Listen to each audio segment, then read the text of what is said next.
বন্ধুরা কেমন আছো তোমরা সবাই? আশা করি তোমরা সবাই খুব ভালো আছো। আমিও ভালো আছি। তো এখন বাজে রাত 11টা। তো অবশ্যই গুড নাইট বলছি তোমাদের। Good night and sweet dreams. আর এই যে তোমরা দেখতে পাচ্ছ যে ভিডিওটা, সেটা আমার বর মালয়েশিয়ায় গেছিলো, সেখান থেকে কিছু কিছু ক্লিপস আমাকে পাঠিয়েছে।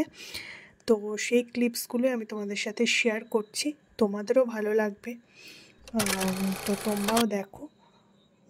আর অবশ্যই আমার চ্যানেলটাকে লাইক, শেয়ার এবং সাবস্ক্রাইব করতে ভুলো না কিন্তু।